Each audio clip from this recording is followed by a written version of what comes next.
Hey everybody, what's up? We hope everybody out there is keeping safe with all this virus and zombie universe apocalypse going on that we're going through.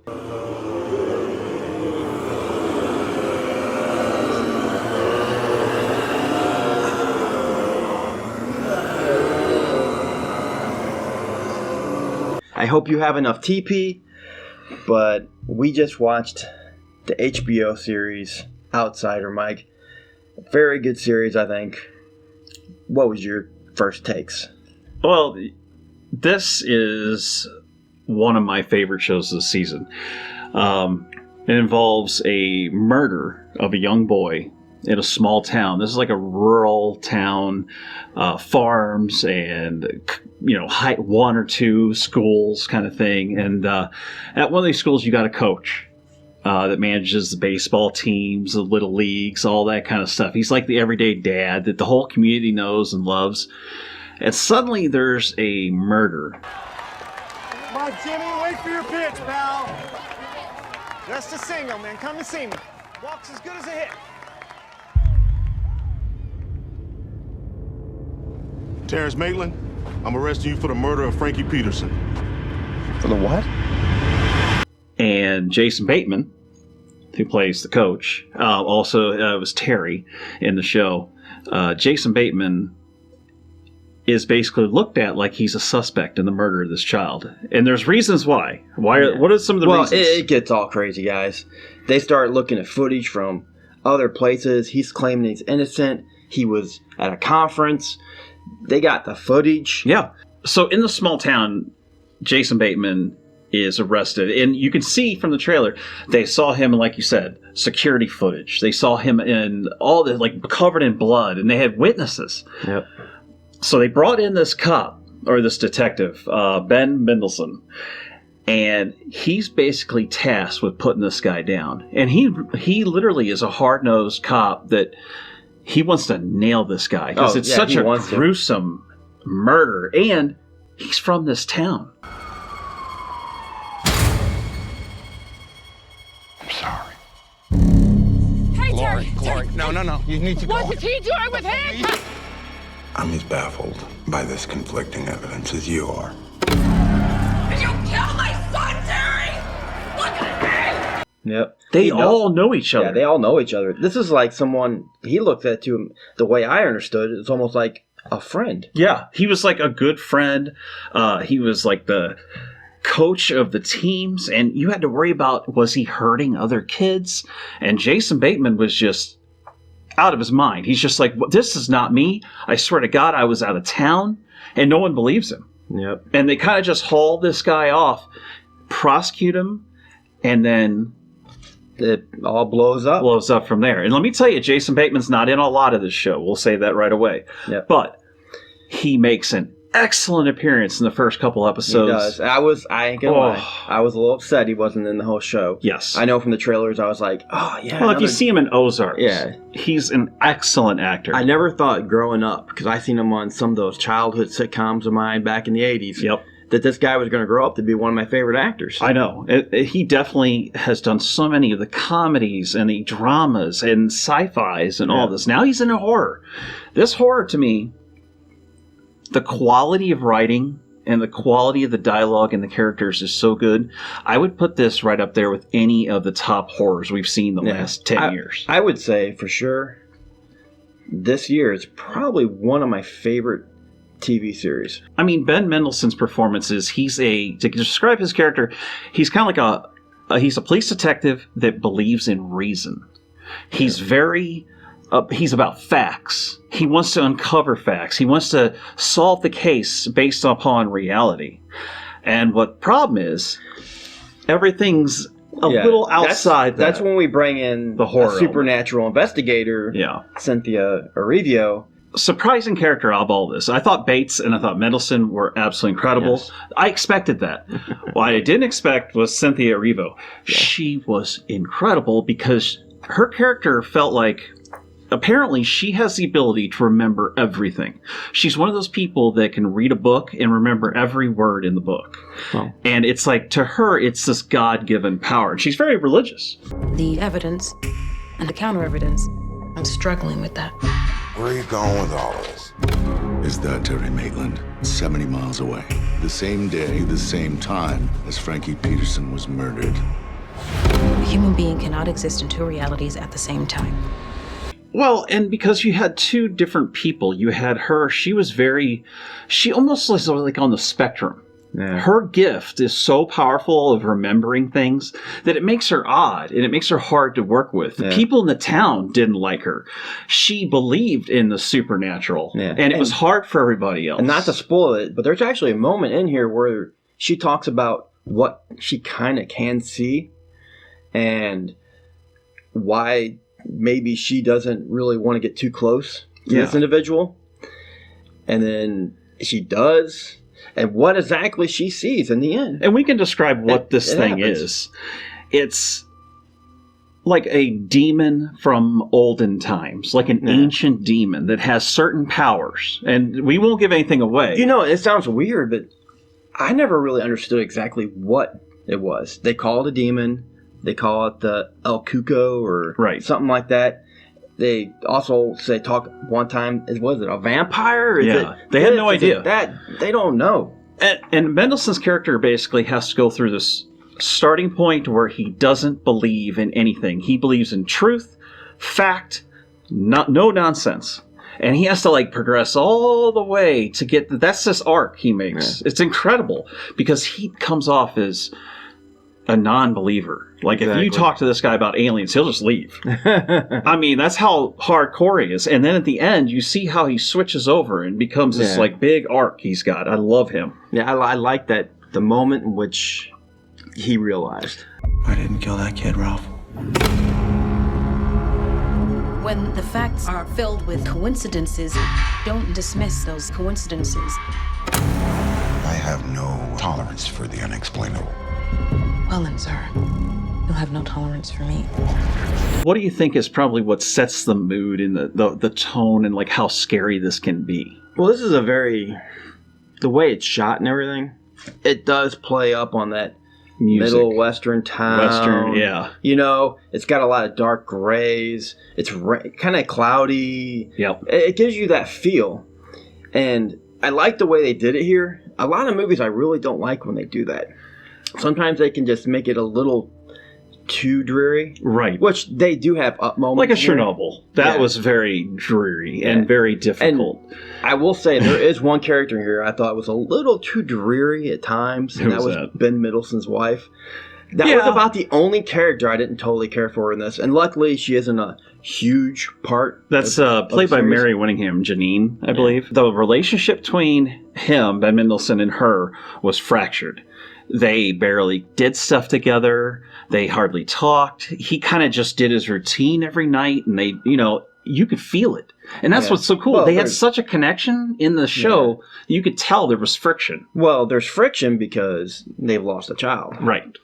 And they're both hurt by it. They're still going through that whole phase. And that pain carries over. Yeah. And things happen. Things call back to that moment with the child, too, that they lost. And that's what's great is it sets this character up. He's got so many different things going on. Yeah. And all these other characters come into play. And I thought, oh, God, we're getting too many people. There's too many people coming in. But every single one of them had a cool part to play. I agree. There's even small roles, like I said. The strip club owner. The strip club owner. You don't even realize that he ends up a very central role. Big part. Yeah. And you just see him at the beginning, just very little. Patty Considine was a strip club owner. And when they first came in, he was sleazy. He was like an asshole to them, especially, Mendelsohn's character. And he just wasn't a nice guy. But then all of a sudden, they start following him, and the whole story branches off into his character. And it was cool because he had all these other things that were happening. It was just one action event at the end to another. And I know we talked a little bit about the bad guy. We should talk a little more because the things he can do. Right. I've never seen really in a show. He touches somebody, their neck blisters up. It was sort of similar to what we saw with Stranger Things. How there's this gestation period of time where he takes out somebody, eats somebody's life, and takes their soul or whatever he does. Yeah. And then there's this period of time where he has to transform. Yeah. And during that whole period of time, he's weak. And we've seen that with other shows lately, that whole idea, that process. And I think what was weird when they did kind of get to the roots of what the character, even what he knows about himself. Right. He's not totally sure what he even is. No, it's like he's just an entity that feeds. Yeah. He's evil, yes. But he's just a entity that latches on to people. He takes control. So one of the other police officer characters in this movie is an alcoholic that goes to strip clubs, and he's a part of this whole investigation now. Yes, Mr. Jack. Yes, Jack, played by Mark Menchaca. Sorry if I got that wrong, Mark. He's one that gets infected by this creature. Yes. The creature can actually take a pet. That's what he reminded me of. Yeah. He takes control of you like you're a pet and tells Like a you little what minion. to do. When I was a kid, I didn't believe in anything. Not God, not the devil. But now I believe there's something else out there. It was worse than I ever imagined. And apparently it's so strong that you almost have the desire to kill yourself. But he finds someone so weak on the inside that they can't. Yeah. He preys on basically weak-minded people who are having rough times. But you could tell this wasn't just your snap your finger and you're my slave. This was He was fighting. I mean, his eyes were bleeding. Yeah. His head, he was shaking all the time, and he was angry. Yeah, he fights it to the bitter end. Yes, and that was amazing because I love possession movies too. Yeah, I love that. They almost show it like a real way of possessing. It was totally. You know? And if you ever seen some of these ghost shows where they talk about demons, and that kind of reminded me of that, where he kind of gets them in the back of the neck and starts blistering. Well, a lot of times they say like 3 scratches. Yeah, he takes control of you basically. Yeah, and it's weird. He's still making actions on his own. But boy, when that thing went to come after him, it would beat him down. Yeah, I mean, viciously. And at the same time, what he feeds off of, he's connected with. And that was another cool thing about this demon. And this is we're heavy into spoiler territory almost now, but this demon fed off of horrible sorrow and bad feelings. It's kind of like the It, and kind of like Clown. Yeah, but I was gonna say that. It even had endings very similar to It. And that's true. It did sort of borrow elements from It, but it did it so much better. The sound, the music, all of it works so well to build. And like we said, I don't know how many times we said, listen to this, how incredible the sound and music are. It's just building and building, and it's real eerie. And what I love too, he had these shots where he could make 2 people in a car talking seem extremely interesting. I mean, like close-ups of their face. Especially, the moment, one of the best scenes I think in this whole series is a scene between Andy, and he's riding in the car with the lawyer, and they're just having a conversation, just hanging out like buddies, and they're cracking jokes. And it felt real. It feels so real. Yeah, it feels like what normal people would talk about and say in these situations. And that's what I liked. It wasn't stupid. They didn't sit there and explain things to you. There was a few little moments where they'd kind of rattle on about what the creature was or blah, blah, blah. But the thing is, they didn't handhold you throughout the whole season. Yeah. Let's just put it this way. You need to go see this. This is a must-see recommendation. Yeah, it's definitely must-see. While you're home, cooped up with your kids, and they're screaming and yelling and throwing shit, get this on TV when they go to bed. Yeah, don't watch this around the kids. It's very violent in certain parts. The language is pretty extreme. Just trust me. Yeah, if you have HBO, check it out. Definitely. Like you said, I wouldn't watch it with your kids. And don't watch it on your cell phone. They'll have nightmares. Watch it in your house at night properly, because this deserves it. I'm sorry. Yeah, it does. It deserves to be watched on a big screen, to tell you the truth. Yeah, decent screen. Like I point out all the time, we have a very strong, capable female lead that is probably Emmy material. Yeah, and if you could... Holly Gibney, the character, totally sold me. She was the best part. To me, her and Mendelsohn.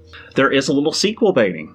And that's exciting to us because we like the show so much. Yeah. They do allude to another season. At the end, they do show Holly and Ralph talking, and she's leaving, and he kind of lets her know, hey, I'm with you. If you ever need anything, season 2. they could take this in all kinds of directions. They could do supernatural. They could do his son. Yeah. They could do things with other serial killers. You got the whole gamut. You could. I mean, let's put it this way. I hope they do more. What would you score it? I will give this The Outsider with all the insanely good actors, the story, Bateman. I mean, I hope they come out with this again. I mean, there's only a few cons I would have, and maybe they dragged it out a little bit. There were some parts that felt like they were going real slow, and the episodes were kind of dragging a little bit. There wasn't a lot of action. So I think maybe if they'd have condensed it down to like maybe 6 episodes, it'd have been a hell of even lot better. I mean, it'd have been more concise. I would give this an A+. Yep. For me, I would say there's a lot of Stephen King here. I felt so much of it. Like you said, there's so much that you it's him. Yeah. So I thought it was just well put together. Great acting. There is, like you said, a couple slow spots, and I'm not even going to tell you where they were. Episode 2 and 3 got a little slow, where it was making that change from this is real to this we don't possibly know. Supernatural. Got a little slow. It was stretched out. Yeah, and then it blows up. It gets crazy. I enjoyed it. Yep. I'm going to go ahead and say just an A. Okay. I would give it an A+, but I'm like, to me, it's about on the level of The Witcher. Oh, I see. I liked it more than The Witcher. Really? Yep. I know that some people, their heads just exploded. Highly recommend watching it. Also, highly recommend washing your stinky ass and your hands because we don't want to get coronavirus. Larry? Nope. And I got it. No. Let me throw that back at you. People are actually doing that. They're like, they're licking handrails Toilets. and stuff. Don't lick handrails. No. Don't do stupid stuff. No. Be real. Like he says, wash your hands. Yeah. All that good stuff. Avoid, 6 feet, which just take we're doing care of right yourself now. And stay away from each other, okay? Disgusting. Anyways, guys, don't forget, do us a favor, subscribe right down here. Help us hit 1,000. Yeah. We're almost 3 there. away. By the time you watch this video, hopefully we'll actually be there. Yeah, we'll have 1,000 video with all of our best moments. 1,000 videos of all of our best moments. One video. I think you mistalked. That's never one video happen. with all of our best moments. So, anyways, guys, we're out of here. So until next time. All right, we'll see you.